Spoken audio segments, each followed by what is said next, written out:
শিখেদের উপরে হবে, তারপরে খ্রিস্টানদের হবে, তারপরে আদিবাসীদের উপর অলরেডি হয়ে গেছে একটা পর্যায়ে ফরেস্ট রাইট অ্যাক্ট 2023 নামে তাদের অধিকার কেড়ে নিতে চাইছে। তা বন্ধুগণ, আমাদেরকে ঐক্যবদ্ধ হতে হবে। আমাদের ঐক্যবদ্ধ হয়ে জাত বর্ণ নির্বিশেষে একাত্মকে আইনকে প্রত্যাহারের জন্য মাঝে ময়দানে লড়াই করতে হবে শান্তিপূর্ণভাবে, এবং সাথে সাথে সুপ্রিম কোর্টে যেতে হবে।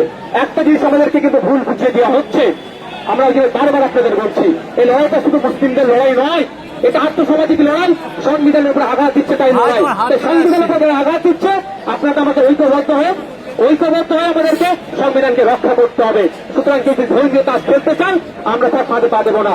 বিজেপি তৃণমূল মনে প্রাণে চাইছে এটা ধর্মীয় লড়াই হোক, কারণ ধর্মীয় লড়াই হলে মেরুকরণের রাজনীতি হবে।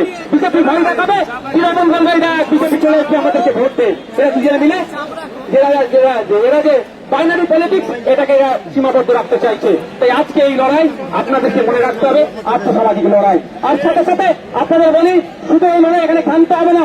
আমাদের রাজ্যে 36,000 ছেলে মেয়ের চাকরি বাতিল হয়েছে, মনে আছে?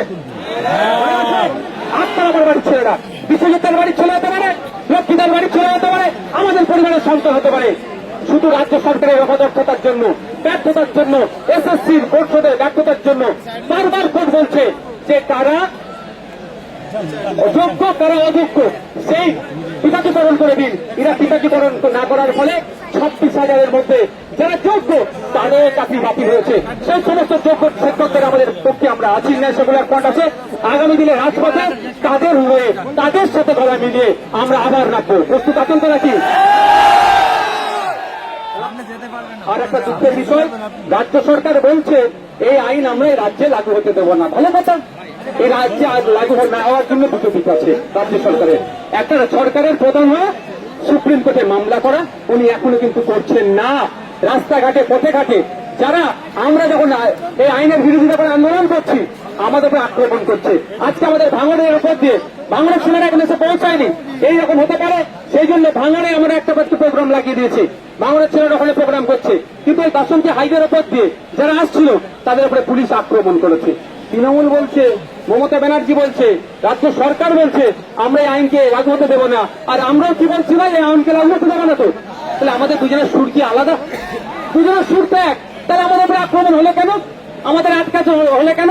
এই বললাম না, যখনই রাজ্য সরকার চাপে পড়ে দিল্লিগামী ফ্লাইট ধরে, কোন দাদা দিদির সাথে কি সেটিং হয়ে যায় বোঝা মুশকিল। সব আমার বোন, আমাদের বাড়ির মেয়ে, আমাদের বাড়ির কন্যা তিলোত্তমার খুন আমরা ভুলে যাচ্ছি? সেই সময় যারা দায়িত্ব ছিল তদন্তের, সিবিআই, অমিত শাহজির দপ্তর, সব গোল মিলিয়ে গেল। তো দাদা দিদি একে অপরের পরিপূরক, আমাদের সজাগ থাকতে হবে। আমাদের আজকের আন্দোলন নয় এটা, আমাদের আন্দোলন প্রয়োজনে 6 মাস 1 বছর চালিয়ে যেতে হবে। তবে হ্যাঁ, গণতান্ত্রিক প্রক্রিয়ায় আমি এখানে আবারও বলছি, যেখানে শান্তিপূর্ণ আন্দোলন হবে না সেখানে আইএসএফ থাকবে না। যেখানে শান্তিপূর্ণ আন্দোলন হবে সেখানে আইএসএফ উপস্থিত থাকবে। রাজ্য আমাদের, দেশ আমাদের, এই আইন আমাদের, সংবিধান আমাদের, আমাদের জন্যই তৈরি হয়েছে। তো সংখ্যার জোর দেখিয়ে যদি কেউ সংবিধানের আইনকে পরিবর্তন করতে কেউ চায়, আমরা গণতান্ত্রিক প্রক্রিয়াতে, মাঠে ময়দানে থেকে গণতান্ত্রিক প্রক্রিয়াতে এবং কোর্টে গিয়ে, সুপ্রিম কোর্টে গিয়ে এই আইন পরিবর্তন করাবো।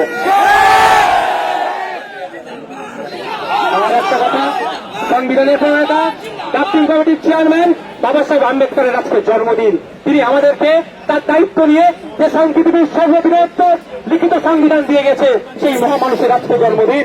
আজকে আমাদের ইন্ডিয়ান সেকুলার ফ্রন্টের পক্ষ থেকে তাকে আমরা বিনম্র শ্রদ্ধা জানাচ্ছি এবং তার দেখানো পথকে, তার আদর্শকে, বিভিন্ন মানুষের যে মহামানুষের আদর্শকে নিয়ে আমরা এগিয়ে যাই, তাদের মধ্যে একজন হচ্ছে বাবা সাহেব আম্বেদকর। আপনাদের বলবো, সংবিধান বাড়িতে রাখুন, সংবিধান পড়ুন, আর্টিকেলগুলো দেখুন, অনুচ্ছেদগুলো দেখুন, তাহলে আপনার অধিকার কেউ কেড়ে নিতে পারবে না। এটা যুক্তরাষ্ট্র যুক্তরাষ্ট্র পরিকাঠামোতে আঘাত দিচ্ছে। শুধুমাত্র মুসলিমদের অধিকার নয়, সংবিধানের উপর আঘাত দিচ্ছে, যুক্তরাষ্ট্র পরিকাঠামোর উপর আঘাত দিচ্ছে। এটা আমরা কোনোদিন মেনে নেব না। তাই আমাদের লক্ষ্য হবে সংবিধানকে বাঁচানোর জন্য, যুক্তরাষ্ট্রকে বাঁচানো, যুক্তরাষ্ট্র পরিকাঠামোকে বাঁচানোর জন্য আমাদের এই লড়াই একসাথে লড়তে হবে। আমি একটা কথা বলে শেষ করে দেবো, একটা কথা বলে শেষ করে। আমার পাশে কি আছে বলুন? বিশ্বজিৎ মাইতি। আমার পাশে কি আছে? লক্ষ্মীকান্ত হাজরা, আমার পাশে কি আছে? সাবির বাবু আছে, আমার পাশে বিয়ারুল আছে, আমার পাশে কুতুব ভাই আছে, আমাদের নাসির সাহেব, শাহাবতী সিরাজি, আরো যারা আছে, আবার অনির্বাণ দেওয়া আছে, আরো নেতৃত্বরা আছে। তাপস দ্বারা সব মানে কোথায় ভিড়বার সাথে অনেকে উঠতে পারেনি। কেন এরা একসাথে আছে? যেটা মুসলমানদের সমস্যা হতো একসাথে থাকতো, সমস্যাটা দেশের, সমস্যাটা সংবিধানের আঘাত দিচ্ছে, তার জন্য একসাথে আছে। আপনারা এখানে আমাদের কর্মী সমর্থক ভিন্ন সম্প্রদায়ের আছে।